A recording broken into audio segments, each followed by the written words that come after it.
Bulldozer बाबावरून विधानसभेत चांगलीच खडाजंगी पाहायला मिळाली। पुणे ड्रग्ज प्रकरणानंतर शिंदेंनी आदेश देत अवैध पब आणि बारवर बुलडोझर फिरवलाय। मात्र विधानसभेत विरोधकांनी वेगळ्याच बुलडोझर कारवाईवरून सरकारला घेरलेलं आहे। पाहूयात या संदर्भातला आमचा हा स्पेशल रिपोर्ट। हा बुलडोझर काय गरीब माणसावर आणि मागासवर्गीयाचा उद्ध्वस्त करायला या संदर्भात आणि बुलडोझर बाबा म्हणून सांगताय, लाज वाटत नाही? बिल्डरांचं सरकार आहे का? मागासवर्गीय लोकांना जगण्याचा राहण्याचा अधिकार नाहीये का या मुंबई शहरामध्ये? याचं उत्तर या सरकारला द्यावं लागेल अध्यक्ष महोदय। पुणे ड्रग्ज प्रकरणानंतर राज्यात बुलडोझर बाबाची चांगली चर्चा सुरू आहे।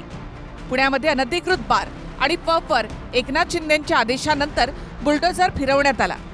यानंतर मीरा भाईंदर, ठाणे आणि कल्याण डोंबिवलीमध्ये देखील अवैध बार आणि पबवर तोडक कारवाई करण्यात आली आहे। मात्र याच बुलडोझर बाबावरून विधानसभेमध्ये मात्र जोरदार खडाजंगी झाली। सभागृहामध्ये विजय वडेट्टीवार यांनी वेगळ्याच बुलडोझर कारवाईवरून सरकारला सुनावलं।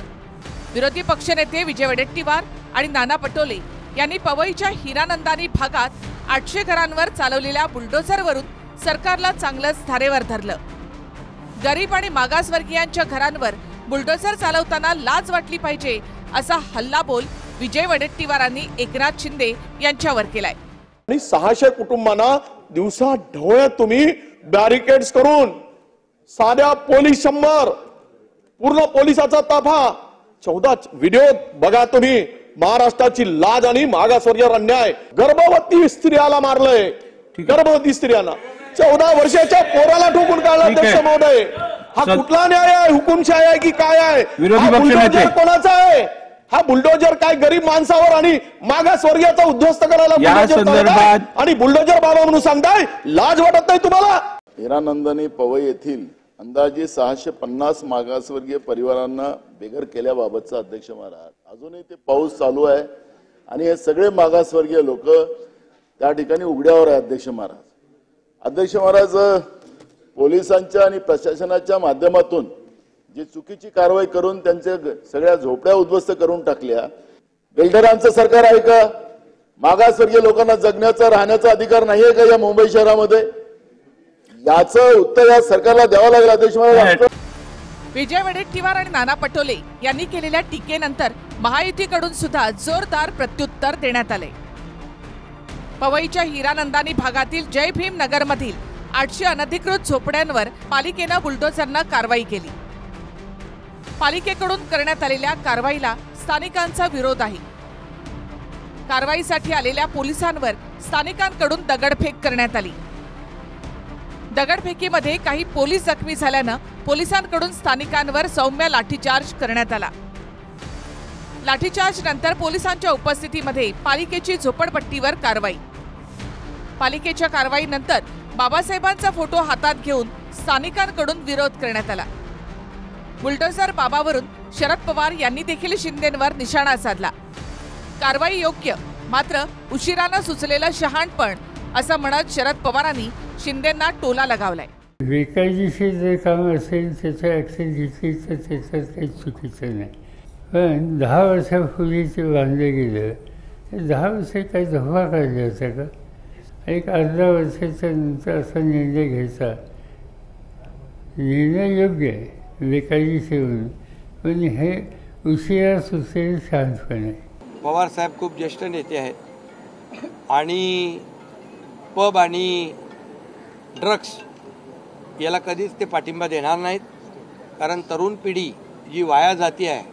आज पुण्यामध्ये आपण जे काही पाहिलं तिथून सुरुवात झाली आणि फक्त पुणे नाही, ठाणे नाही, मुंबई नाही, नाशिक नाही, तर संपूर्ण राज्यभरामध्ये ड्रग ठेवणाऱ्यांवर कठोर कारवाई करण्याची सुरुवात सरकारने केलेली आहे। पुणे ड्रग्ज प्रकरणानंतर सुरू असलेल्या कारवाईनंतर एकनाथ शिंदेंचे ठाण्यामध्ये बुलडोझर बाबा अशा आशयाचे पोस्टर लागले होते। दरम्यान यावरून अनंत परांजपेंनी महायुतीला घरचा आहेर दिलाय। जे पोस्टर बुलडोझर बाबा लावलं याच्याबद्दलचं माझं मत वेगळं आहे। कायद्याने ही कारवाई होत आहे। काही ठिकाणी उत्तर प्रदेशमध्ये कुठलीही नोटीस न देता ती कारवाई केली गेली। त्यामुळे कोणीच असे बुलडोझर बाबा वगैरे फ्लेक्स लावू नये, तेवढी मॅच्युरिटी महायुतीमध्ये नेत्यांना असली पाहिजे।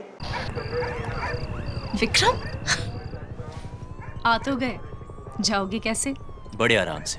देखिए ये देश हेलो, मैं आ रहा हूँ। और हाँ, भगा कर ले जाऊंगा। सिक्योरिटी! भैया, भाग गए, पकड़ो उनको। हेलो, बोला था ना, भगा कर ले जाऊंगा। विक्रम! एक हिंट तो देते। हिंट? बड़े आराम से। राज्यात बुलडोझर बाबाची सध्या जोरदार चर्चा सुरू आहे। दरम्यान पुणे ड्रग्ज प्रकरणानंतर पुण्यासह मीरा, भाईंदर, ठाणे, कल्याणमध्ये अनधिकृत बार आणि पबवर तोडक कारवाई सुरू आहे। तर दुसरीकडे पवईतील घरांवर केलेल्या कारवाईची आठवण करून देत विरोधकांनी शिंदे सरकारवर जोरदार निशाणा साधलाय। Bureau report, TV9 Marathi. Vikram, आ तो गए, जाओगे कैसे? बड़े आराम से। देखिए ये देश हेलो, मैं आ रहा हूँ। और हाँ, भगा कर ले जाऊंगा। सिक्योरिटी! भैया, भाग गए, पकड़ो उनको। हेलो, बोला था ना, भगा कर ले जाऊंगा। विक्रम! एक हिंट तो देते। हिंट? बड़े आराम से।